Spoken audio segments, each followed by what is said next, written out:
Sampai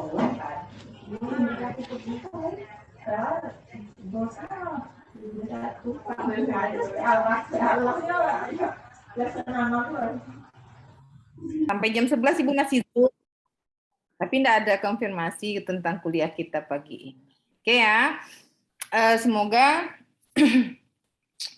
Anda semua memanfaatkan waktu tadi untuk kembali mempelajari apa yang sudah dibuat atau terkait dengan obat komplementer. Baik, pagi ini kita akan lanjutkan diskusi tentang obat komplementer. Pada pertemuan sebelumnya kita sudah buat komitmen bahwa perkuliahan komplementer itu hanya akan kita isi dengan diskusi terkait dengan topik-topik yang sudah dibagikan. Ibu sudah terima tugas dari saudara semua. Sebelumnya Ibu mau tanya, artinya kelas B juga mengumpulkan pada hari Minggu ya tugas itu? Iya, Bu. Halo? Iya, Bu. Iya, Bu. Di hari ini ya? Hari Minggu? Iya, Bu. Ya. Iya. Jadi waktu kalian untuk bekerja ternyata agak buat bagus semuanya. Ya, yang pertama tentu ya Ibu ucapkan apresiasi Ibu lah untuk semua yang sudah membuat tugas. Ya cukup menggembirakan bahwa saudara semua bisa mengerjakan, mencari informasi, walaupun mungkin ada beberapa perlu kita lengkapi dan kita perbaiki. Baik, coba hari ini kita akan lihat beberapa contoh tugas dari teman saudara.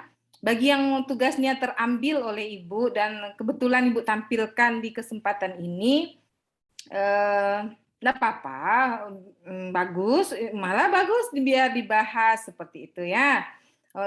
Ibu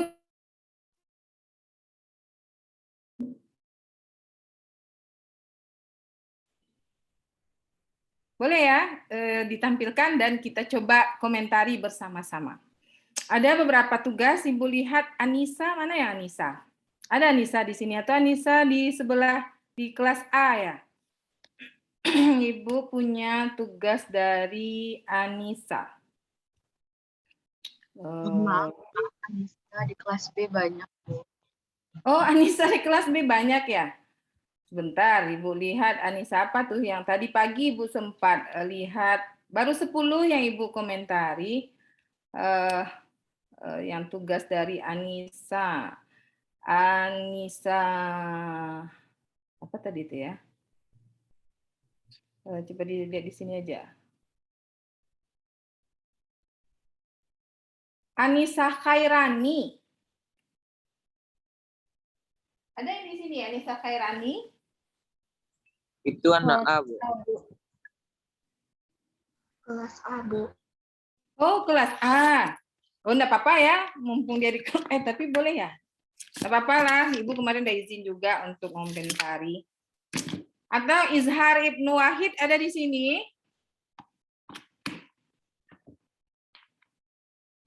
Izhar Ibnu Wahid? Enggak ada? Ya, Ibu sudah komentari. Pertama Ibu izin untuk Anissa ini, karena dia buat bagus. Apa yang kita harapkan dari sebuah tulisannya itu bisa dia tampilkan, walaupun mungkin dia literaturnya ini adalah literatur yang berbahasa non-Indonesia, ya mungkin dia memanfaatkan Google Translate atau gimana, sehingga di dalam penyampaian itu ya ada beberapa kata-kata misalnya yang jadi kurang match, sehingga ini paling tata bahasanya lagi, tapi terkait dengan informasinya cukup memuaskan. Ibu lihat, Ibu share screen punyanya si Anissa Khairani ini ya. Anissa Khairani. Bagus dia membuat, kita coba komentari tentang tulisannya si Anissa ini.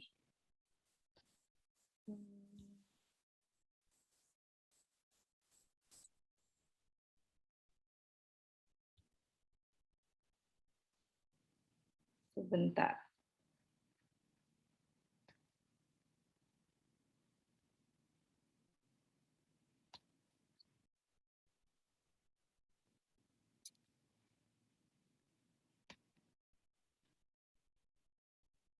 Ya, Anissa Khairani. Udah tampil? Ya.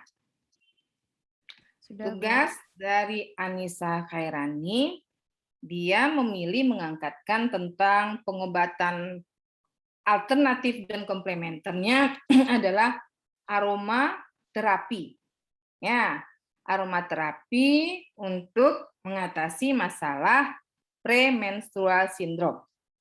Ya. Kalau membaca judul artinya apa yang perlu digalinya oleh Anissa?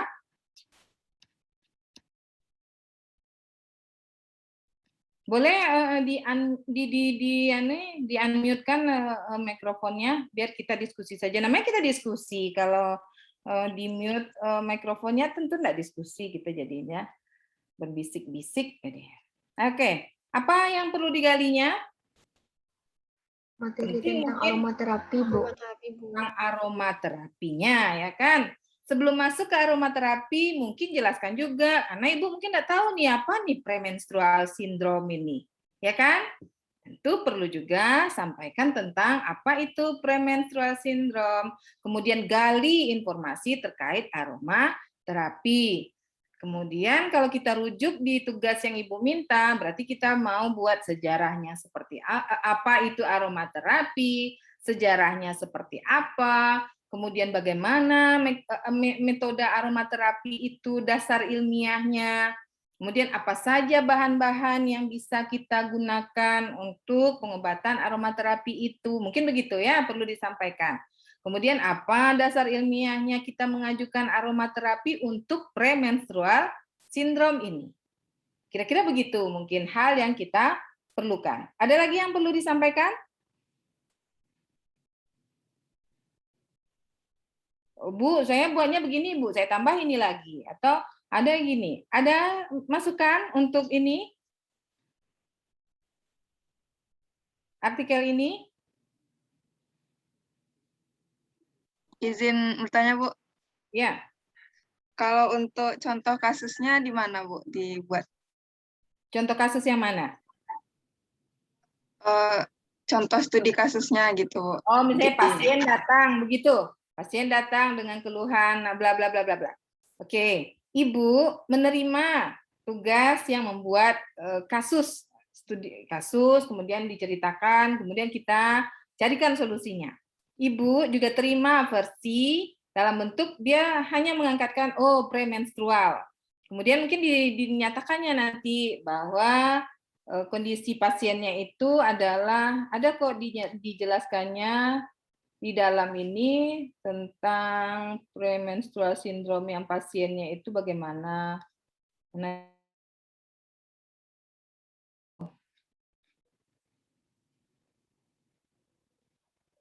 kita baca semua ya, kita baca sama-sama ya. Begini dia memaparkan. Jadi terkait dengan kalau mau membuat dalam bentuk studi kasus juga boleh, misalnya pasien datang dengan keluhan begini-begini, kemudian dia sudah menerima terapi obat ini, kemudian dia mau pengobatan. Mungkin dari hasil labnya dia dapat data yang seperti ini, sehingga nanti diagnosa untuk pasien ini adalah bla bla bla bla.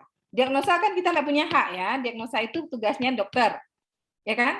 Sehingga keluarlah satu pernyataan, oh diagnosa dokter dia adalah premenstrual syndrome. Ya kan? Betul begitu apa? iya, Bu. Oke. Boleh, enggak apa-apa buat demikian. Tapi yang namanya diagnosa itu lahirnya dari dokter. Kita hanya mencarikan lagi solusi untuk pengobatan komplementer apa yang bisa kita gunakan untuk diagnosa dokter yang seperti ini. Ya. Nah, ini dia ada pilihkan, dia pilih aromaterapi.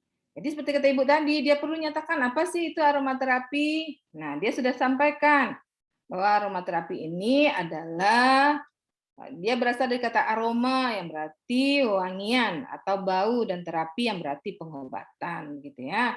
Dia sudah sampaikan apa yang perlu diketahui terkait dengan aroma terapi.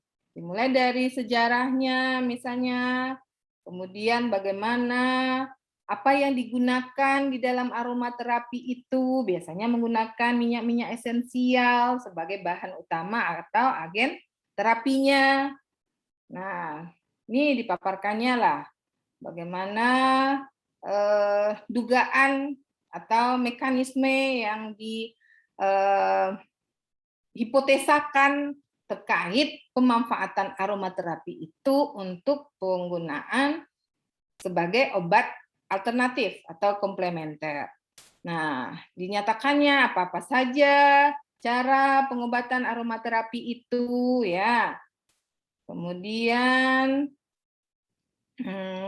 ini dia mungkin bagaimana mekanisme kerjanya dari aromaterapi itu di dalam memperbaiki kondisi kesehatan.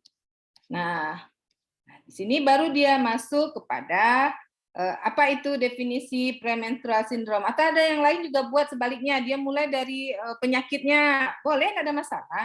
Dan mulai dari penyakit dipaparkan, kemudian baru masuk ke obat komplementernya juga boleh. Nanti kita lihat, ada yang begitu. Ibu semua Ibu terima sepanjang apa yang kita harapkan, apa yang kita perlu informasinya itu dapat. Ya, ini tentang PMS-nya dijelaskannya, etiologi, kemudian diagnosanya.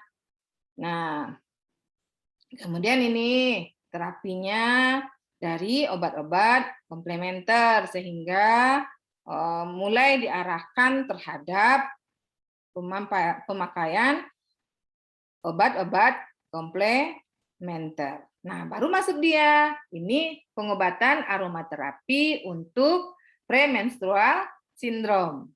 Ya, ini penjelasan untuk efek aromaterapi pada PMS adalah bagaimana senyawa volatil mempengaruhi sistem limbik. Molekul-molekul bau yang mudah menguap dihirup melalui atap hidung. Nah, itu makanya kata Ibu ini kayaknya adalah Google Translate atau gimana mengalih bahasa sehingga ada beberapa istilah yang kurang match, tapi tidak ada masalah, kita bisa pahami juga. Molekul-molekul bau yang mudah menguap dihirup melalui atap hidung, di mana silia memungkinkan mereka untuk mencapai sel-sel reseptor di hidung. Ketika molekul bau yang mudah menguap ini mencapai sel-sel ini, bulbus olfaktorius dan traktus olfaktorius mengirimkan impuls elektrokimia ke area olfaktorius primer di otak yang terdapat di hipotalamus, hipokampus, dan sistem limbik. Sistem ini bertanggung jawab untuk mengendalikan homostatis otonom, mengelola proses pemikiran sadar, dan menciptakan perasaan emosional masing-masing. Mekanisme aksi mereka melibatkan integrasi esensial minyak menjadi sinyal biologis dari sel reseptor di hidung saat dihirup. Sinyal ditransmisikan ke limbik dan bagian hipotalamus otak melalui bulbus olfaktorius. Nih ya, karena kayaknya dia ya diambilnya semua informasi yang ada di referensi itu, sehingga kadang-kadang berulang-ulang Ibu lihat, tapi pada dasarnya dapat informasi yang diperlukan itu. Nih ya, studi ini memberikan bukti bahwa menghirup minyak atsiri dapat meringankan gejala PMS, baik diukur sebagai gejala psikologis, gejala fisik, atau skor gejala PMS total. Aromaterapi dapat menurunkan keparahan gejala psikologis seperti kecemasan dan depresi serta kelelahan sebagai gejala fisik.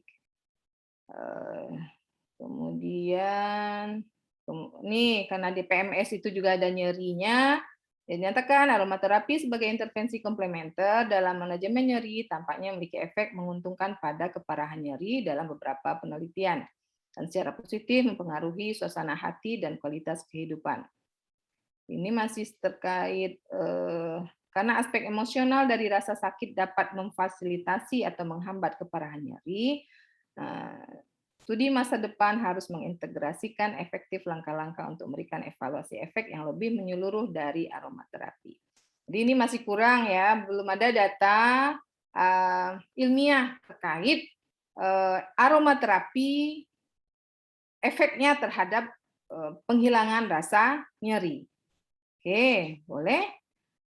Nah, ini ditambahkannya kaitan minyak esensial memiliki sifat antibakteri, antibiotik, antivirus yang telah terbukti dengan baik Dan banyak laporan yang diterbitkan di tempat lain serta praktisi obat tradisional telah menyarankan mereka untuk berguna dalam banyak penyakit lain seperti Alzheimer, kardiovaskular. Ini tidak ada pentingnya di kita nih di sini terkait dengan PMS. Oke.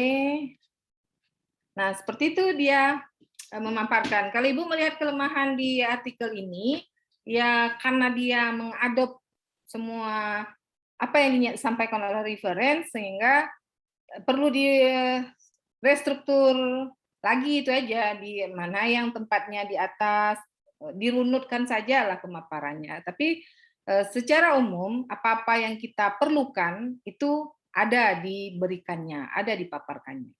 Apa itu aromaterapi? Apa-apa saja metode pengobatan aromaterapi? Apa yang digunakan di dalam aromaterapi itu? Kemudian bagaimana mekanisme kerja dari aromaterapi itu di dalam penyembuhan atau di dalam memperbaiki kondisi kesehatan. Nah, kemudian kaitannya dengan PMS ini. Begitu, dan itu dapat kalau Ibu lihat di sini.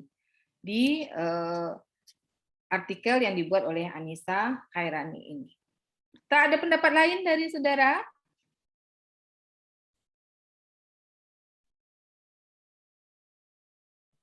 Izin menyampaikan pendapat, Bu. Boleh, Serina. Kalau menurut saya setuju sama Ibu. Kayaknya kalau misalnya dia pakai kalimat sendiri artikelnya itu lebih bagus, Bu. Soalnya kan artikelnya udah lebih detail gitu kan, Bu. Jadi kalau misalnya dia menciptakan dia bisa merangkai kalimatnya sendiri, pakai kata-katanya sendiri, itu lebih mudah dipahami sama kita, Bu. Betul. Iya. Iya, Ibu nangkapnya begitu. Makanya bilang ini kayaknya dia pakai Google Translate. Kemudian belum memodifnya dan mengungkapkannya dengan bahasa sendiri. Sehingga kalau kita membaca, memahami, terus kita ungkapkan dengan bahasa sendiri, mungkin ada bagian-bagian ini tidak penting lagi kita ungkapkan nih, karena tadi sama aja dengan yang di atas, seperti itu. Tidak perlu ada pengulangan-pengulangan pemaparan. Tapi terkait dengan apa yang kita mau, dia sudah paparkan, itu maksud Ibu. Ya kan? Setuju ya? Kita yang membaca dapat informasi, oh itu ya aromaterapi. Oh, ini ya zat yang digunakan dalam aromaterapi itu. Oh, mekanisme aromaterapi ini ya. Kan di obat komplementer itu yang kita mau kan? Nah, kemudian oh ini ya dasarnya bisa ya kita gunakan untuk PMS. Nah, begitu. Oke. Oke. Kita lihat lagi ada masukan lain atau komen lain terkait ini, Anissa. Ketika kita bisa mengomentari orang, artinya kita paham dan kita bisa gunakan juga untuk menyelesaikan tugas kita, itu maksud Ibu. Ada komen lain? Boleh, silakan. Novia Yola. Mungkin dari papernya Anissa bisa ditambahin lagi, Bu. Jadi kan dia milih aromaterapi sebagai terapi premenstrual syndrome. Jadi dia mungkin bisa nambahin literatur untuk progres dari setelah kita pakai aromaterapi terhadap premenstrual syndrome ini bagaimana dan berapa lama kira-kira waktu kesembuhannya, mungkin seperti itu. Mantap. Iya. Dia bisa cari lagi penelitian orang misalnya terkait efek dari aromaterapi atau bukti penggunaan aromaterapi itu dalam PMS. Itu begitu ya kira-kira apa ya Yola ya. Oh ini loh setelah sekian lama maka dia bisa mengatasi masalah PMS. Boleh. Iya, bisa kita tambahkan yang demikian. Oke. Yola buat tentang apa Yola? Ibu belum baca semua, baru 10 yang Ibu baca dan Ibu komentari. Insya Allah akan Ibu komentari 140 tugas itu. Karena menarik, senang membacanya. Yola buat tentang apa? Infertilitas, Bu. Terus kita sarankan bagaimana? Akupuntur sama herbal pakai kayu manis. Herbalnya kayu manis? Iya, Bu. Oke. Apa kandungan metabolit kayu manis yang kita duga bisa meningkatkan fertilitas atau ini kesuburan kita itu? Kalau metabolitnya mungkin nanti bisa Yola cari lagi. Cuman kalau kayu manis ini karena di situ Yola ngambil infertilitasnya disebabkan karena PCOS. Nah, jadi PCOS ini kan ketidakseimbangan hormon gitu, Bu. Nah, salah satu penyebab dari ketidakseimbangan hormon ini ada hubungannya dengan insulin. Nah, jadi kalau untuk kayu manis ini lebih kepada untuk insulin artinya metabolisme glukosa. Iya, Bu. Diabetes artinya kondisi diabetes ya. Enggak, Bu. Jadi kalau PCOS ini dia itu ketidakseimbangan hormon. Dia tuh testosteronnya lebih berlebih di wanita dibandingkan dengan hormon untuk wanitanya seperti estrogen gitu, Bu. Nah, jadi salah satu penyebab dari ketidakseimbangan testosteron ini ada hubungannya juga dengan insulin. Nah, jadi kalau misalkan si pasien dia tidak sensitif terhadap insulin, itu bisa meningkatkan juga kadar testosteron. testosteronnya. Jadi Oke. untuk kayu manisnya lebih kepada untuk penanganan insulinnya. Terus kalau untuk akupuntur itu supaya dia itu ada hubungannya juga sama endorfin, Bu. Jadi nanti akan terjadi keseimbangan hormon. Nah, jadi kan salah satu ciri-ciri dari PCOS ini ketidakteraturan menstruasi. Nah, jadi itu tuh bisa meningkatkan keteraturan menstruasi. Terus nanti Yola bikin di studi kasusnya juga, dia itu pengen ada rencana atau program bayi tabung. Nah, jadi akupuntur dan herbal itu membantu program. Oke, mantap. Iya, bagus kan? Bagus-bagus idenya. Kemudian banyak hal bisa digali, itu Ibu lihat ya. Oke. Terus kalau Ibu saran itu Yola, tambahkan sedikit apa kandungan metabolit sekunder dari si ini kayu manis sehingga kita duga bisa memperbaiki tadi insulin ya, kaitannya ke insulin seperti itu. Ya. Oke. Ada banyak penelitian tentang kayu manis kan udah sangat banyak. Oke. Ya. Bagus. Oke, kalau sudah tidak ada lagi, Ibu lihat kan yang lain ya, ada lagi yang bagus juga tentang Ibu tutup saja ini. Kita lihat artikel berikutnya itu. Nih, Eugenia di mana? Eugenia ada di sini? Ada, Bu. Oh, Alia Atika Zuhrah. Alia ada di sini. Ada Eugenia juga udah Ibu periksa tadi kalau nggak salah Ibu udah Ibu baca tuh. Alia ada di sini? Alia kelas A, Bu. Kelas A, kebanyakan kelas A kita buka. Eugenia punya aja. Ini Eugenia bukan? Ah, iya. Izin Ibu ya Eugenia. Iya, Bu. Oke. Eugenia, pengobatan kronik low back pain dengan jamu dan kiropraktik. Pokoknya Ibu senang membaca nih. Sesuatu yang mungkin selama ini Ibu hanya tahu sepintas, sekarang dengan membaca tulisan-tulisan dari ya saudara semua, oh ini ya. Jadi Ibu ini, oh ini ya, seperti itu. Oke, bagus. Pengobatan kronik low back pain dengan jamu dan kiropraktik. Altaf udah tahu, Altaf, apa itu kiropraktik? Tahu Altaf kiropraktik? Enggak tahu, Bu. Nah, Altaf ngambil apa topik Altaf? Penyakit yang lemak tinggi itu, Bu. Dislipidemia apa lupa nih. Dislipidemia. Terus pengobatannya dengan cara apa? Diet makronutrien pakai diet ketogenik, Bu. Oke, nanti dari Altaf kita tahu tuh tentang diet makrogenik ya, Eugenia. Sekarang dari Eugenia kita tahu tentang kiropraktik. Nah, berarti kalau ini judulnya, harusnya akan kita dapat informasi tentang apa itu kiropraktik. Ya, bagaimana apa itu definisinya, sejarahnya ya, Eugenia. Terus bagaimana metode si kiropraktik itu? Apa dasar ilmiahnya kiropraktik itu dalam pengobatan, dalam memperbaiki kesehatan, ya kan? Terus kenapa kita tawarkan untuk pengobatan kronik low back pain ini? Sebelum ke sini tentu Eugenia menyampaikan dulu apa itu kronik low back pain, kan begitu. Nah, jamu juga, berarti Eugenia pakai 2 metode ya. Nah, sekarang jamu, itu cerita tentang jamu, ya kan? Apa tumbuhan yang digunakan di dalam jamu untuk pengobatan kronik low back pain. Nah, kenapa bisa? Apa dasar ilmiahnya? Apa kandungan dari tumbuhan-tumbuhan yang digunakan itu yang bisa mengobati kronik low back pain? Apa mekanisme penyembuhannya? Ya kan? Banyak informasi bisa kita dapat. Nah, kita lihat Eugenia buat kasus seperti yang ditanyakan sama Yola, sama siapa tadi kalau buat dalam bentuk kasus? Boleh, senang Ibu, boleh. Tapi kita sampai pada diagnosa akhir dari dokter, bahwasanya pasien ini kondisinya adalah chronic low back pain. Apoteker tidak punya hak untuk melakukan diagnosa. Kompetensi kita tidak di sana. Kita hanya menyarankan obat-obatannya, kemudian sampaikan apa alasan kita memilihkan metode itu. Ya, kalau diagnosa jangan, itu bukan ranah kita.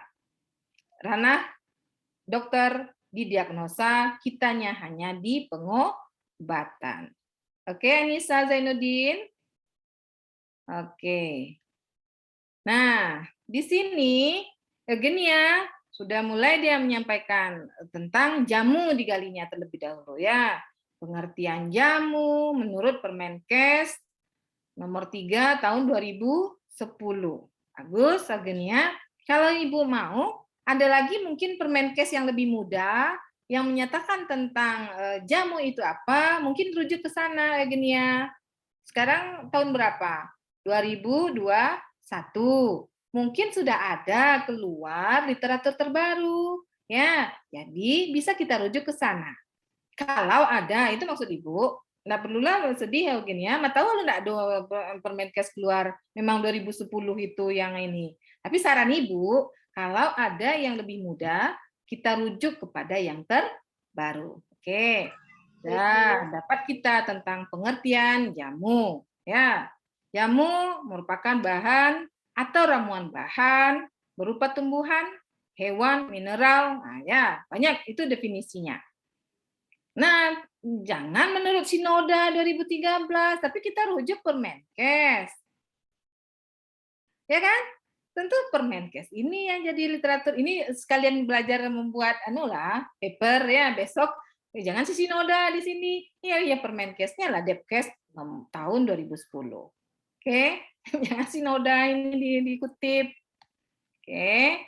Nah, jamu. Udah tahu kita. Oh, itu ya jamu. Terus sekarang dia mengalami tren kenaikan. Betul. Ibu suka nih, betul bahwa jamu mengalami tren kenaikan penggunaannya.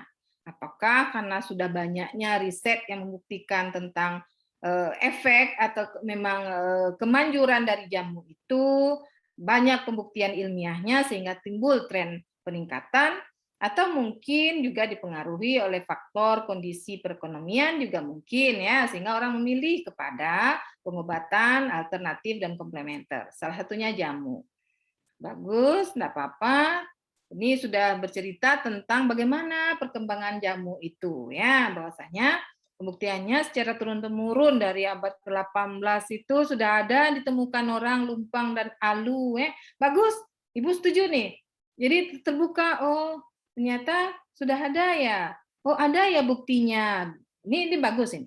Ya, Ibu setuju, ini perlu dipaparkan. Sehingga memperkaya kita terkait dengan apa ini buktinya. Oh, sudah ada. Ada fosil di tanah Jawa berupa lumpang dan alu dan pipisan yang terbuat dari batu, menunjukkan bahwa penggunaan ramuan untuk kesehatan telah dimulai sejak zaman Mesoneolitikum. Ya, bagus. Ini setuju Ibu. Paparkan ini tentang jamu. Nah, kemudian jamu lagi kita cari. Itu Ibu Eugenia. Maunya satu ini Eugenia. Jamu diceritakan. Ya, apa bahan dalam jamu itu? Jamu biasanya dari herbal misalnya ya. Apa saja tumbuhan yang biasa digunakan untuk pengobatan di dalam jamu itu misalnya. Ini kan Ibu sedang asik-asik baca jamu tuh Eugenia pergi ke si kiropraktik. Ya. Oke. Udah terkat aja Ibu masih asik-asik baca jamu. Oh, lah kiropraktik ternyata. Besok mungkin di switch aja di mana posisi sebaiknya. Nah, kiropraktik adalah nih. Altaf udah tahu kiropraktik tadi Altaf? Itu dia adalah perawatan kesehatan yang berkaitan dengan diagnosa, pengobatan dan pencegahan gangguan pada sistem neuromuskuloskeletal dan efek gangguan pada kesehatan umum. Nah, belum dapat Ibu, apa itu si kiropraktik ini lagi? Yang lain udah dapat pemahaman tentang kiropraktik? Dari kalimat pertama belum. Kiropraktik merupakan jenis terapi yang dikenal dalam mengatasi gangguan pada otot dan tulang belakang. Hampir baru sedikit diantarkan. Terdapat penekanan pada teknik-teknik manual termasuk penyesuaian atau manipulasi sendi dengan fokus khusus pada subluxasi. Mungkin bisa dibuat lebih gini ya, apa itu kiropraktik? Merupakan, coba Eugenia sampaikan ke Ibu. Apa itu kiropraktik?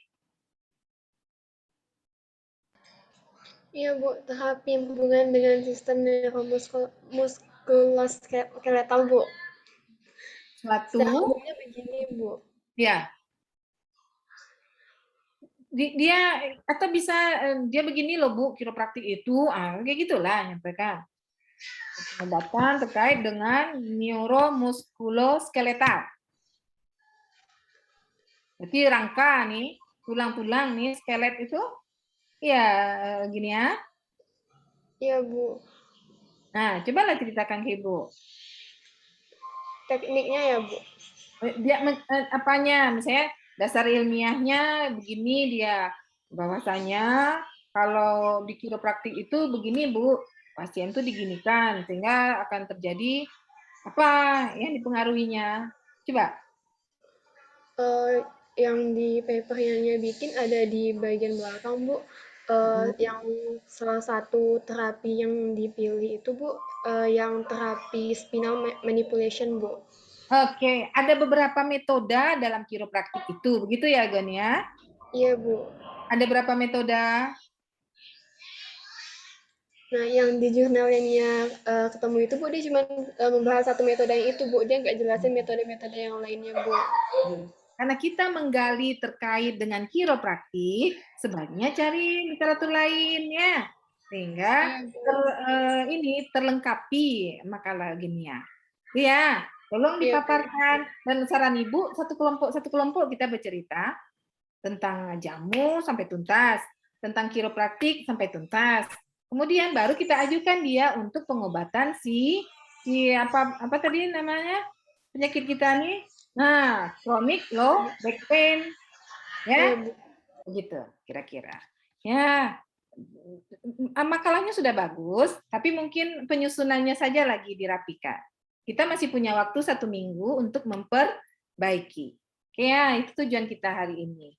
Kita lihat, yang lain juga bisa merasakan, oh saya punya juga belum ya, ininya masih kurang, bisa dilengkapi. Ya, dan disubmit ulang. Nanti Ibu akan kasih kesempatan submit ulang. Nah, itu dia ya. Kemudian Eugenia untuk jamunya tawarkan di sini Ibu lihat ada Syzygium polyanthum daun salam, ada Andrographis sambiloto, ada Cinnamomum burmanii kayu manis, Zingiber officinal. Kemudian ada Areca catechu juga. Ini apa dasarnya Eugenia menyarankan ini untuk pengobatannya? Dari Syzygium apa kandungannya? Antiinflamasi Bu. Kandungannya apa? Maksudnya metabolitnya Bu? Belum sampai ke situ Bu. Sampaikan ke situ ya. Jangan nanggung-nanggung. Apa kandungan metabolit sekundernya? Kenapa perlu kita campurkan? Kenapa enggak Syzygium polyanthum saja? Kenapa harus bersama-sama dengan Andrographis paniculata, ada Cinnamomum burmanii? Apa yang kita harapkan mereka bersama-sama ini? Kenapa enggak sendiri aja?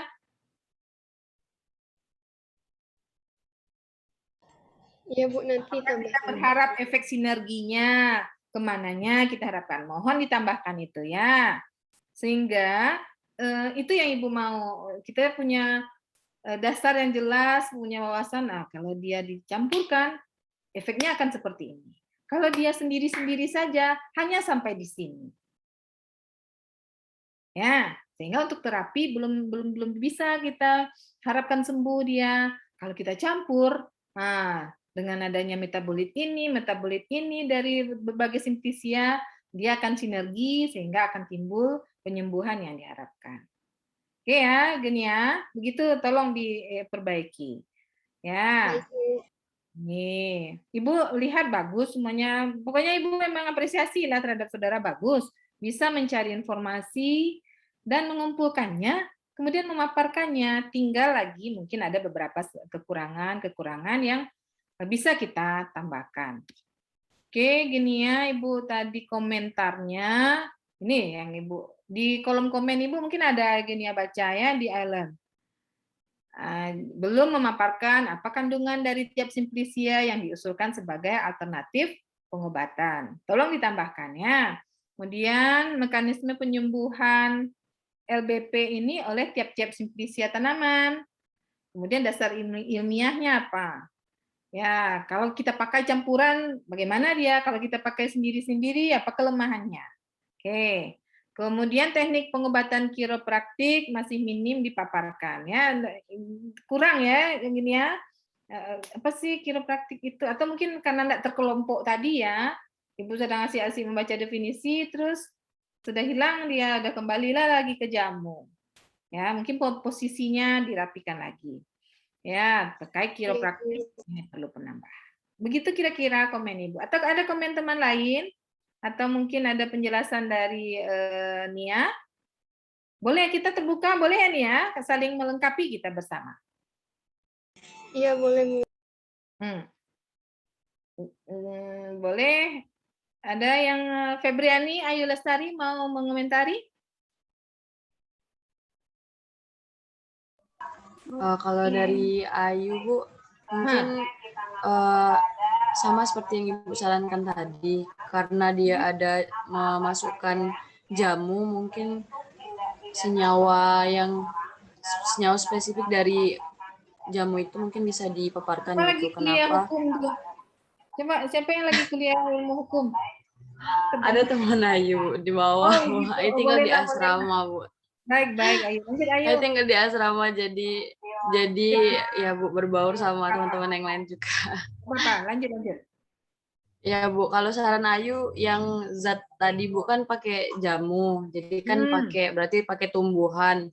Berarti bagusnya disebutkan gitu zat atau senyawa aktif yang berperan untuk kasus yang metabolit yang berperan gitu Bu, untuk kasus yang diangkatkan gitu Bu. Iya, biar lebih lengkap begitu kan Yu dasarnya. Ayu nulis tentang apa? Tentang PMS Bu. Apa tuh? Premenstrual syndrome juga kayak yang tadi, Tapi iya. Apa ditawarkan?